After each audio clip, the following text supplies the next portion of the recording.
अमावस की रात थी। गांव के लोग एक पेड़ के नीचे बैठे हुए थे। गांव में ठंडी हवाएं चल रही थी। आज अमावस की रात है। ना आज कोई घर से बाहर निकलेगा, ना ही जंगल की उस गुफा के पास जाएगा। कुछ देर बाद चौकन्ना करने वाला वो घंटा बजा दिया जाएगा। अरे काका, मैं बचपन से सुनता आ रहा हूँ, आखिर अमावस्या की रात को कोई गांव वाला घर से बाहर क्यों नहीं निकलता? और कौन रहता है उस जंगल वाली गुफा के अंदर? बेटा, कुछ राज राज ही रहें तो बेहतर होता है। उस गुफा की कहानी जानकर तुम्हारी रातों की नींद उड़ जाएगी। जाओ, घर जाकर सो जाओ। बूढ़े काका की ऐसी बात सुनकर रामू के मन में सवाल बन रहे थे। उसने जिद करते हुए बूढ़े काका से कहा, नहीं काका, आप हमेशा यही कहकर टाल देते हैं। आखिर मुझे कोई बताता क्यों नहीं? मैं जानना चाहता हूँ। तो सुनो, आज से करीब 200 साल पहले घने जंगल में एक तांत्रिक रहा करता था। उसने शक्तियाँ प्राप्त करने के लिए महिषासुर की पूजा की। लगातार 7 दिन तक पूजा करने के बाद उस तांत्रिक को महिषासुर से कुछ शक्तियाँ प्राप्त हुईं, जिन शक्तियों से वह किसी भी जानवर तथा महिषासुर का भेष धारण कर सकता था। उसे ना कोई पुरुष मार सकता था, ना ही कोई देव। सिर्फ एक स्त्री मार सकती थी, वो भी सही समय पर। अच्छा काका, तो महिषासुर उस गुफा में रहता है, तो काका वो उस गांव में आकर लोगों को क्यों नहीं मारता? अरे मूर्ख, ये कैसी बातें कर रहे हो? वो गांव में इसलिए नहीं आ सकता क्योंकि उसे अभी किसी ने सिद्ध नहीं किया। जब उसे कोई जगा देगा तो वो गांव में आकर अपना आतंक फैला देगा। अभी वो सिर्फ अमावस की रात को ही उन लोगों को मार सकता है जो उसकी गुफा की नज़दीक से गुजरते हैं। चलो, अब काफ़ी रात हो गई है, अपने घर जाओ। सभी लोग अपने घर लौट आए, लेकिन रामू के मन में अभी भी काफी सवाल थे जिनका जवाब वो जानना चाहता था। आखिर महिषासुर कौन है और वो कैसा दिखता है? मुझे तो ये जानना है कि वो अभी जिंदा है कि नहीं।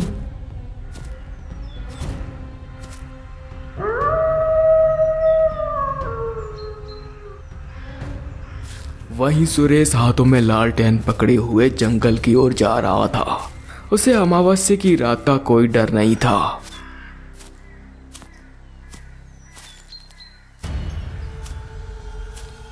अरे और कितना अंदर जाना होगा? मैंने उसे यही तो जगह बताई थी। ये लड़की भी ना, मैं इतना जोखिम उठाकर यहाँ आया हूँ और वो है कि आई ही नहीं। सुरेश जंगल के और अंदर जाने लगा, लेकिन तभी उसके कंधे पर किसी ने हाथ रख दिया।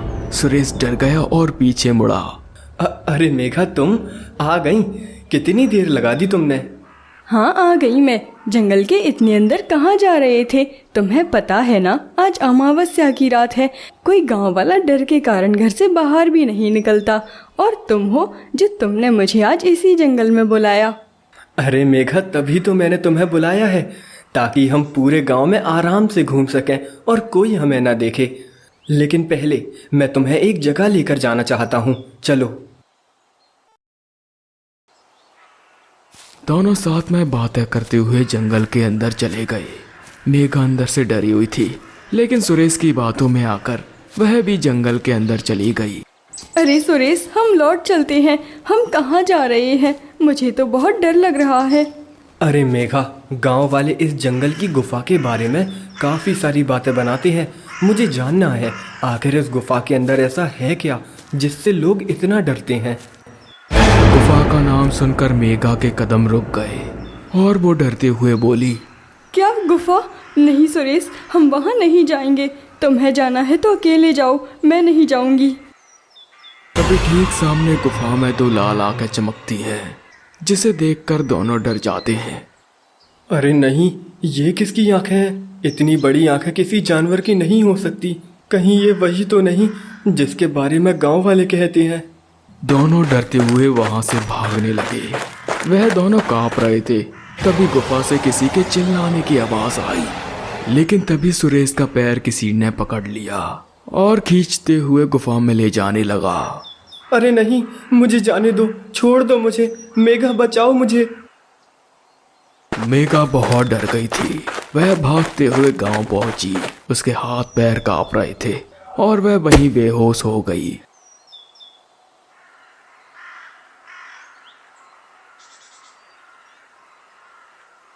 गांव का प्रधान किसी चिंता में डूबा हुआ था। तभी उसके पास उसका बड़ा बेटा विराज वहां आया और बोला, अरे पिताजी, आज तो आप बड़े ही चिंतित लग रहे हैं। बताइए क्या बात है। अरे बेटा विराज, तुम तो जानते ही हो, हमने अपने नए लकड़ी के व्यापार चालू करने के लिए वो 20 बीघा जमीन खरीदने की बात की थी ना। उस जमीन के मालिक ने दूसरे गांव के प्रधान से अच्छे पैसों में बात कर ली। अब वो जमीन हमें नहीं मिल पाएगी, और अगर ऐसा हुआ तो हमारा व्यापार फीका पड़ जाएगा। तो ये बात है, वह जमीन का मालिक खुद को समझता क्या है। पहले जमीन का सौदा हमने किया था, लेकिन कुछ पैसों के लालच में उसने वो जमीन प्रधान को देने की बात की है। मैं उसे नहीं छोड़ूंगा। कोई फायदा नहीं बेटा, जमीन के मालिक को जहां फायदा होगा वो वहीं सौदा करेगा।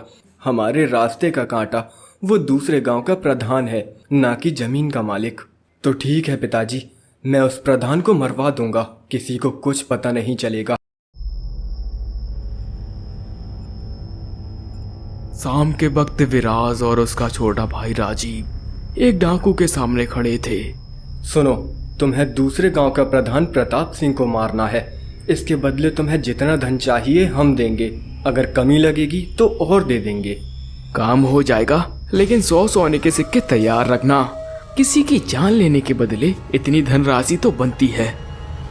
विराज ने डाकुओं से कहकर दूसरे गांव का प्रधान मरवा दिया और वो 20 बीघा जमीन रुद्र प्रताप सिंह के नाम हो गई। वो बहुत खुश था। अरे वाह मेरे बेटो, तुमने कर दिखाया। हमारा व्यापार अब और भी अच्छा चलेगा। हमें काफी सारे मजदूरों की जरूरत पड़ेगी। अगले दिन प्रधान के घर एक नौजवान लड़का आया। कौन हो बेटा तुम, और यहाँ क्या कर रहे हो? प्रणाम प्रधान जी, मेरा नाम रघु है। मैं यहाँ काम की तलाश में आया हूँ। मैंने सुना है कि आप लोगों को काम देते हैं। मुझे काम की बहुत ज़रूरत है। ठीक है, मन लगाकर काम करना। अगर तुम अच्छा काम करोगे तो मैं तुम्हारी तनख्वाह बढ़ा दूंगा। कुछ दिन बीत गए और अमावस्या की रात आई। प्रधान की बेटी काव्या रात के वक्त घर से बाहर निकली और कहीं जाने लगी। मुझे तो बहुत डर लग रहा है, लेकिन मेरा जाना भी जरूरी है। मेरी सहेली को इतनी रात को ही मिलना था क्या? काव्या चलते चलते जंगलों के पास पहुंच गई। तभी उसके पीछे से किसी के कदमों की आवाज आई। कौन है? मेरे सामने आओ। तभी काव्या को महसूस हुआ कि उसके कंधे पर कोई आकर बैठ गया है। उसने देखा तो एक कौवा कंधे पर बैठा हुआ था। उसने अपने हाथों से उसे भगा दिया। हे भगवान, ये क्या हो रहा है आज मेरे साथ? आज तो बड़ी ही अजीब अजीब घटनाएं हो रही हैं। तभी काव्या को पीछे से किसी ने आवाज दी। अरे काव्या जी, आप इतनी रात को यहाँ क्या कर रही हैं? अरे रघु, तुम मुझे जानते हो? हाँ काव्या जी, प्रधान जी ने आपके बारे में बताया था। वैसे हम एक बात पूछें, कि आप किसी से मिलने जा रही थी? अरे नहीं नहीं, कुछ भी मत बोलो। मैं तो अपनी सहेली से मिलने कुएं के पास जा रही थी। अरे मैं भी कुएं के पास से ही आ रहा हूँ। वहाँ तो कोई नहीं था। आज अमावस्या की रात है, इसलिए वो नहीं आए होंगी। आपको भी अपने घर चलना चाहिए। अरे हाँ, मैं तो भूल ही गई थी आज अमावस्या की रात है। मैं भी दिन ब दिन कितनी भुलक्कड़ होती जा रही हूँ। चलिए काव्या जी, मैं आपको आपके घर छोड़ देता हूँ। आपको अपनी सहेली से मिलना है ना, तो आप कल सुबह मिल लीजिएगा। मैं आपको ले चलूंगा। हाँ ठीक है। रघु काव्या को उसके घर तक छोड़ने गया। अरे काव्या जी, आपका घर आ गया है। अरे रघु, ये काव्या जी क्या लगा रखा है? काव्या भी तो कह सकते हो। ठीक है काव्या, रात बहुत हो गई है, जाकर सो जाओ।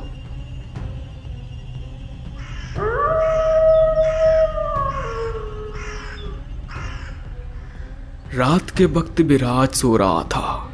तभी उसे बाहर से कुत्तों की भौंकने की आवाज आती है।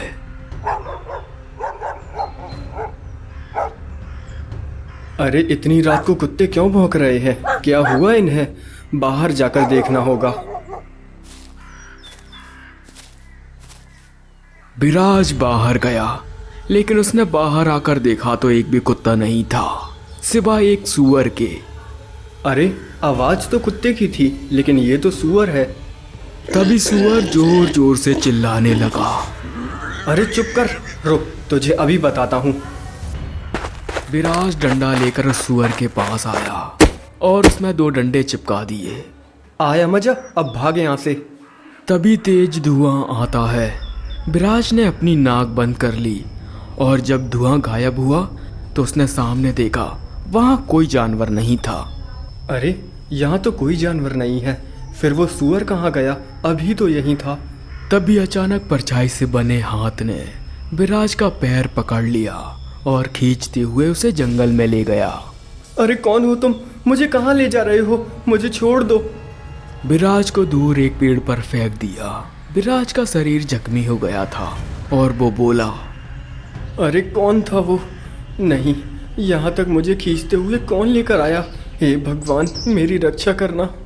तभी विराज को दूर एक पेड़ के नीचे बहुत भयानक साया दिखाई दिया, जिसकी आंखें चमक रही थी। विराज उसे देखकर कांपने लगा।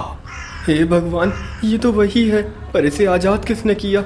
ये तो मर गया था ना, अब मैं क्या करूं? विराज वहां से भागने लगा, लेकिन तभी उस साए ने आकर विराज को उठा लिया और जंगल की गुफा की ओर ले जाने लगा।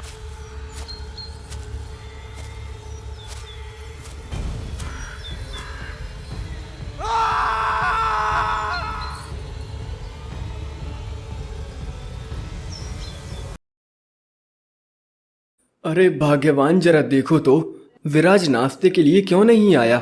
जरा देख कर आओ क्या हुआ है। रामेश्वरी विराज के कमरे में गई और वहां उसने देखा कि विराज अपने कमरे में नहीं था। अरे विराज कहाँ चला गया? वो भी इतनी सुबह सुबह? वैसे तो बिना बताए वो कहीं नहीं जाता। रामेश्वरी प्रधान के पास गई और उसे सारी बात बता दी। क्या कमरे में नहीं है? फिर कहाँ चला गया इतनी सुबह सुबह? रुको, मैं गांव में देख कर आता हूँ। प्रधान अपने कुछ लोगों के साथ विराज को गांव में ढूंढने जाता है।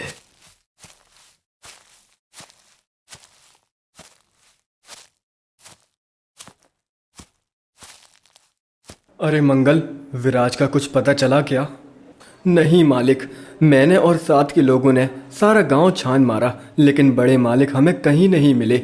न जाने वो कहाँ चले गए। क्या पूरे गांव में नहीं है? फिर मेरा बेटा जा कहाँ सकता है? कहीं वो जंगल में तो नहीं गया? मंगल, सभी को लेकर जंगल चलो। प्रधान और उसके आदमी जंगल चले गए और विराज को ढूंढने लगे।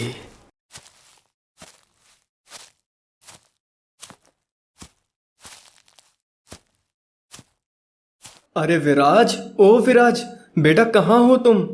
तभी प्रधान की नजर सामने पेड़ पर पड़ी। सामने का दृश्य देखकर प्रधान के पैरों तले जमीन खिसक गई। उसके हाथ पैर कांपने लगे। अरे नहीं, विराज, विराज बेटा मुझे छोड़कर क्यों चले गए? नहीं, ये हाल तुम्हारा किसने किया? हे भगवान, ये मेरे बेटे को क्या हो गया? संभालिए खुद को प्रधान जी, अगर आप टूट जाएंगे तो हम सबका क्या होगा? बड़े मालिक की लाश को घर ले जाते हैं। विराज की मौत से प्रधान के घर में मातम छाया हुआ था। सभी लोग बहुत दुखी थे। न जाने हमारे बड़े भैया की किससे दुश्मनी थी, कितनी बेरहमी से उनको मार दिया। वो तो किसी का बुरा भी नहीं चाहते थे। चुप हो जा बेटी, जो हुआ सो हुआ। आखिर भगवान के लिखे को कौन बदल सकता है।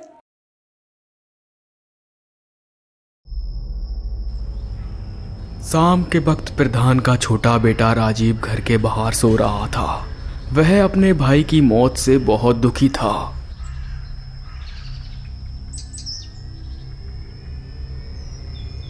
आधी रात को अचानक राजीव के कानों में उसके भाई की आवाज गूंजी। भाई राजीव, मैं जीवित हूँ। देख, मैं तेरे पास ही तो हूँ। आजा, मेरे पास आजा। राजीव घबरा कर उठा और पीछे देखा। उसने पीछे देखा कि उसका भाई एक पेड़ के नीचे खड़ा था। उसका चेहरा साफ दिखाई नहीं दे रहा था। भैया, भैया आप?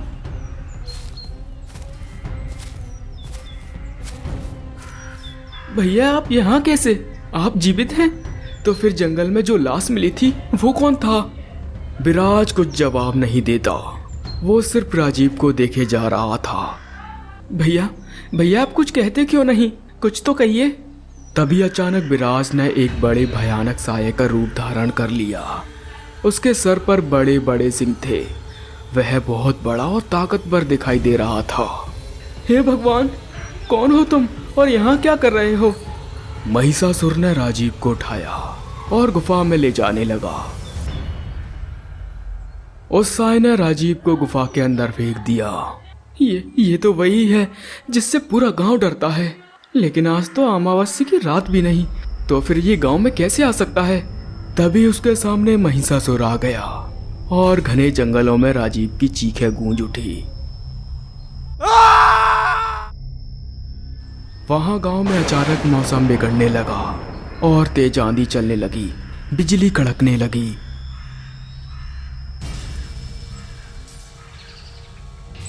हे भगवान, इतनी तेज आंधी तूफान कहाँ से आ गया? कुछ तो बात जरूर है। अरे माँ, इतनी तेज आंधी आ रही है और राजीव भैया बाहर सो रहे हैं, वो अंदर क्यों नहीं आ रहे? अरे हाँ हाँ बेटा, जल्दी जा, भैया को अंदर बुला ला, वो गहरी नींद में सो रहा होगा। काव्या जल्दी जल्दी गई, लेकिन वहां राजीव नहीं था। वो जल्दी अपने पिता के पास गई और उसने सारी बात उन्हें बता दी। अरे बेटी काव्या, ये तुम क्या कह रही हो? तुमने ठीक से तो देखा ना, वो कहीं अपने कमरे में तो नहीं? हाँ पिताजी, मैंने कमरे में भी देखा और बाहर भी, लेकिन राजीव भैया मुझे कहीं नहीं मिले। तभी वहां उनका नौकर रघु आया। वो बारिश में भीगा हुआ था। प्रधान जी, मैंने छोटे मालिक को जंगल की ओर जाते देखा। मैं उन्हें टोकने वाला था, पर वो मुझसे बहुत दूर थे। मैंने उनका पीछा किया, पर वो गायब हो गए। ये क्या कह रहे हो? जल्दी चलो, देर मत करो। प्रधान और उसके आदमी तुरंत जंगल की ओर गए। हे भगवान, कहीं मेरे छोटे बेटे को भी कोई नुकसान ना पहुंचा दे। वह सब जंगल के काफी अंदर तक चले गए। जंगल में चारों ओर अंधेरा ही अंधेरा था। प्रधान अपने बेटे को ढूंढने के लिए काफी अंदर तक चला गया। अरे प्रधान जी, हम जंगल के काफी अंदर तक आ गए हैं। अब शायद हमें लौट जाना चाहिए। ज्यादा अंदर जाएंगे तो हमें भी खतरा है। नहीं, जब तक मेरा बेटा राजीव नहीं मिलेगा, कोई जंगल के बाहर नहीं जाएगा। ढूंढो उसे। प्रधान के सारे आदमी अलग अलग होकर राजीव को ढूंढने लगे, लेकिन काफी समय बीत गया। राजीव का कुछ पता नहीं चला। मंगल, तुम्हें राजीव मिला क्या? नहीं प्रधान जी, हमने उन्हें हर जगह ढूंढ लिया, लेकिन वो हमें कहीं नहीं मिले। अब शायद हमें उस जंगल वाली गुफा के पास जाना चाहिए। सभी लोग महिषासुर की गुफा के पास गए और उन्होंने वहां देखा कि जैसे विराज की लाश मिली थी, ठीक उसी तरह राजीव भी वहां पड़ा था। प्रधान अपने बेटे को देखकर रोने लगा। अरे नहीं, हे भगवान, पहले मेरा बड़ा बेटा और अब छोटे बेटे को भी मार दिया। आखिर ऐसा क्यों हो रहा है मेरे साथ? मेरे दोनों बेटों को मार दिया। आखिर उन्होंने किसी का क्या बिगाड़ा था? वहां रामेश्वरी और काव्या बहुत चिंतित थी। माँ, मुझे तो बहुत चिंता हो रही है। पता नहीं राजीव भैया कैसे होंगे, वो ठीक तो होंगे ना? अरे बेटी, तू चिंता मत कर, तेरे पिताजी राजीव भैया को ढूंढने गए तो हैं। वो राजीव को सही सलामत लेकर आएंगे। तभी उनके दरवाजे पर दस्तक हुई। रुकिए माँ, दरवाजा मत खोलिए। कौन है? अपने बारे में बताओ, तभी दरवाजा खोलेंगे। बाहर से कोई जवाब नहीं आया। वह दोनों भी डर गए और काव्या ने हिम्मत करके कहा, हम दरवाजा नहीं खोलेंगे जब तक तुम अपने बारे में नहीं बताओगे कि तुम कौन हो। तभी अचानक दरवाजा खुला और अंदर महिषासुर आ गया। उसका भयानक रूप देखकर दोनों कांपने लगी और काव्या ने कहा, दुष्ट कौन है तू? माँ, आप अंदर जाइए, मैं देखती हूँ इसे। तभी महिषासुर ने काव्या को उठाकर बाहर फेंक दिया और काव्या वहीं बेहोश हो गई। कौन हो तुम? मुझे जाने दो, छोड़ दो मुझे। महिषासुर ने रामेश्वरी पर हमला कर दिया। वहां से प्रधान और उसके आदमी घर ही लौट रहे थे। वह घर पहुंचे और देखा कि काव्या बाहर बेहोश पड़ी है। अरे काव्या बेटी, क्या हुआ तुम्हें? आंखें खोलो बेटी। प्रधान ने काव्या पर पानी छिड़का और काव्या होश में आ गई। अरे काव्या बेटी, क्या हो गया था तुम्हें? तुम मुझे यहाँ बेहोश मिली। पिताजी मैं ठीक हूँ। माँ कैसी हैं? उन्हें जाकर देखिए, कुछ हुआ तो नहीं? जल्दी जाइए। प्रधान घर के अंदर गया और देखा कि सामने रामेश्वरी मृत अवस्था में पड़ी थी।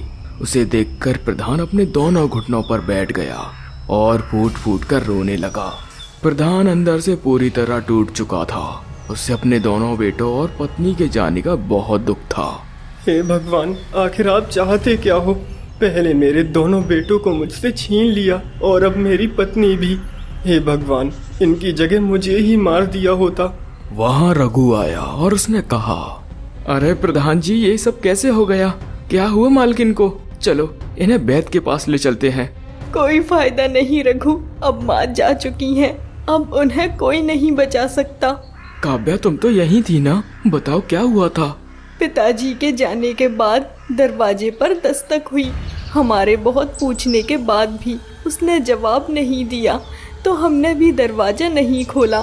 फिर उसने दरवाजा तोड़ दिया और अंदर आया। उसका वह रूप बहुत भयानक था। उसने मुझे बाहर फेंक दिया और मैं बेहोश हो गई। उसके बाद मुझे कुछ भी याद नहीं।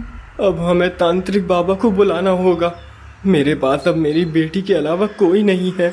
मैं उसे खोना नहीं चाहता। प्रधान निकल गया तांत्रिक बाबा की गुफा की ओर और उसकी गुफा गांव से बहुत दूर थी। जिन महाराज को मैं जानता हूँ वो मेरी मदद जरूर करेंगे, लेकिन उनकी गुफा पहुँचते पहुँचते मुझे शाम हो सकती है। प्रधान को चलते चलते काफी समय बीत गया और आखिरकार वह बाबा की गुफा तक पहुंच ही गए। रुद्र सिंह, बड़े दिनों बाद दिखाई दे रहे हो, बताओ यहाँ आने का क्या उद्देश्य है? बाबा जी, मुझे आपकी मदद चाहिए। उस महिषासुर ने मेरे पूरे परिवार को मार दिया।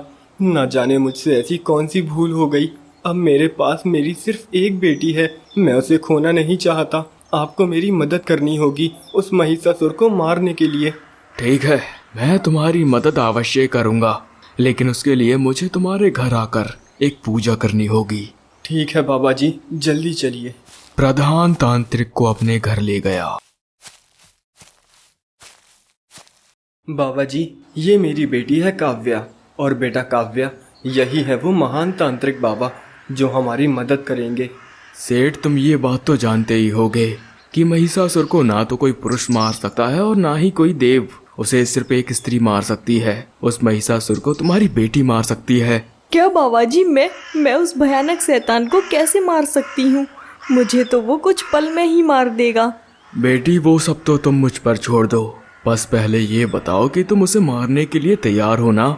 हाँ, मैं अपनी माँ और भाइयों के कातिल को जरूर मारूंगी, पर कैसे? तुम और तुम्हारे पिता आज रात को ठीक 2 बजे घने जंगल में आ जाना। मैं तुम्हें वहीं सब कुछ बता दूंगा, लेकिन तुम्हारे अलावा कोई तुम्हारे साथ ना आए। जी बाबा जी, हम दोनों ही आएंगे।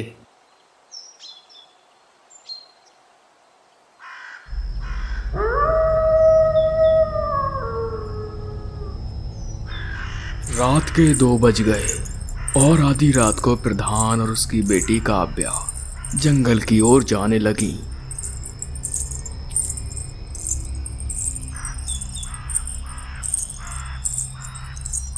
कुछ समय के बाद वह वहां पहुंचे जहां तांत्रिक बाबा पहले से ही हवन जलाकर पूजा कर रहे थे। प्रणाम बाबा जी, हम आ गए हैं। बताइए अब हमें क्या करना होगा? बाबा ने एक खंजर और मंत्रों से बड़ा जलोन देते हुए कहा, लो बेटी, ये खंजर तुम्हें किसी भी तरह उस महिषासुर के सीने में घोंप देना है और उसके बाद यह जल उसके शरीर पर डाल देना। फिर वह अपने असली रूप में नहीं आ सकेगा। ठीक है बाबा जी, आप जैसा कहते हैं मैं वैसा ही करूंगी। वह दोनों वापस अपने घर लौट आए। बेटी, तुम चौकन्ना रहना। मैं जानता हूँ वो शैतान आज हमारे घर जरूर आएगा, तभी तुम उस खंजर का इस्तेमाल करना। पिताजी, आप चिंता मत कीजिए, मैं अपने माँ और भाइयों के कातिल को छोड़ूंगी नहीं। बस आप डरिए मत, भगवान हमारी मदद जरूर करेंगे।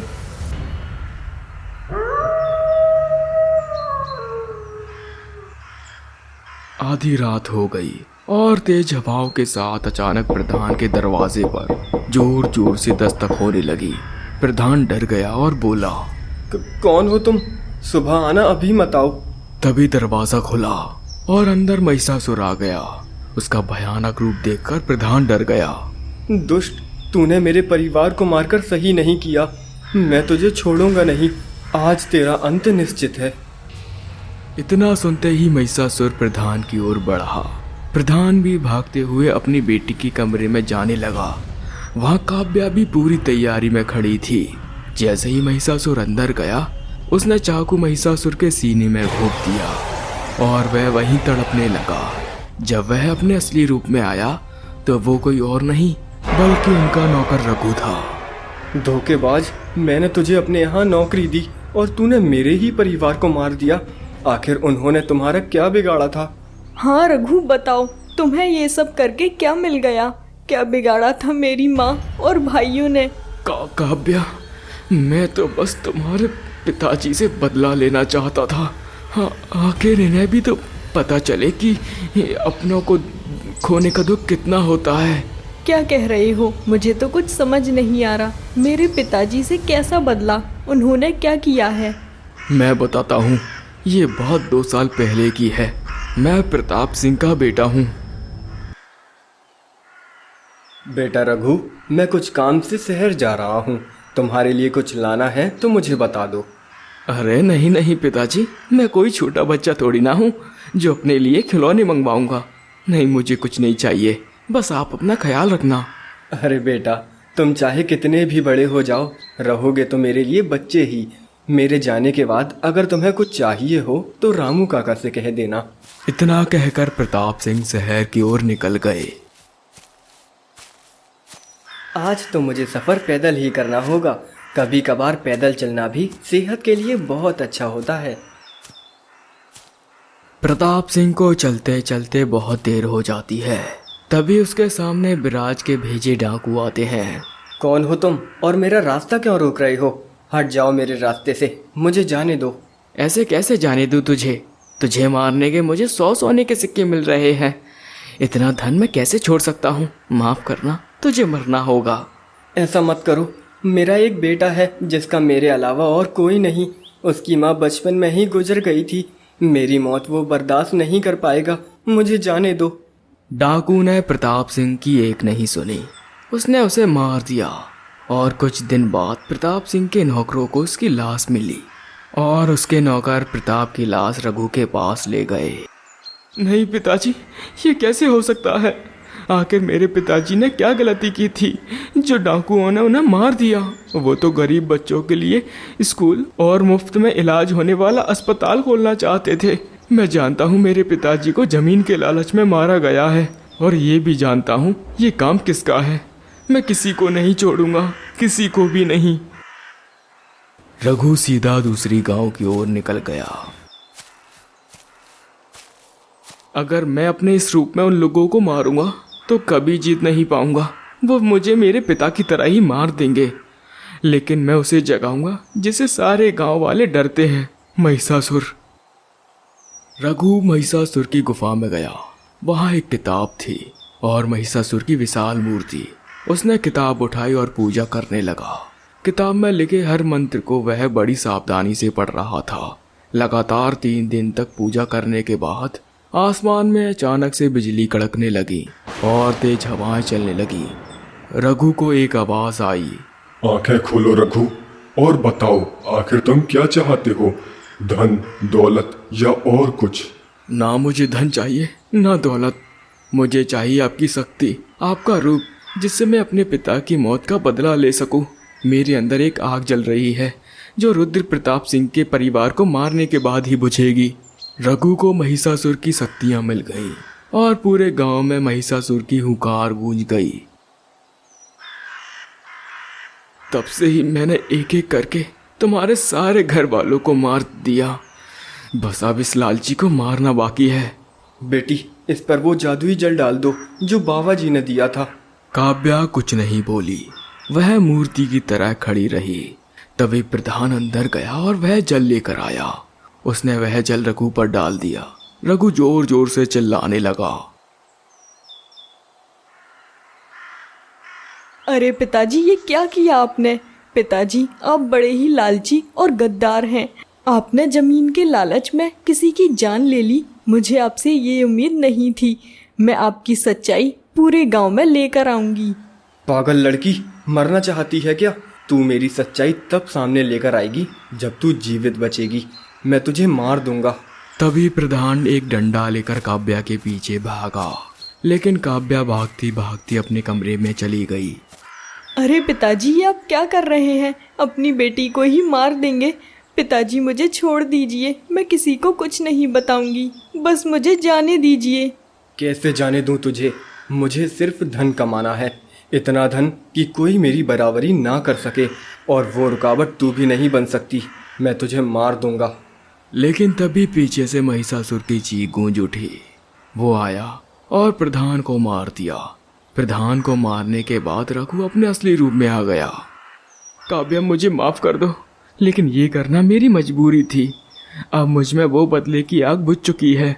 रघु, तुम तो मेरे पिताजी के पूरे परिवार को मारने वाले थे ना? फिर मुझे क्यों छोड़ दिया? मुझे भी मार दो। मैं अकेले जीकर क्या करूंगी? नहीं काव्या, इसमें तुम्हारी कोई गलती नहीं है। मैं तो तुम्हारी माँ को भी नहीं मारना चाहता था, लेकिन वह सब ये जानती थी कि प्रधान मेरे पिताजी को मारने की योजना बना रहे हैं। फिर भी उन्होंने कुछ नहीं कहा, इसलिए जो मेरे पिता के कातिल में शामिल थे, मैंने उन्हें मार दिया। काव्या, तुम चिंता मत करो, मैं तुम्हारा ख्याल रखूंगा। आखिर मैं भी एक जमींदार का बेटा हूँ। जिसके बाद काव्या रघु से शादी कर लेती है और दोनों खुशी खुशी रहते हैं।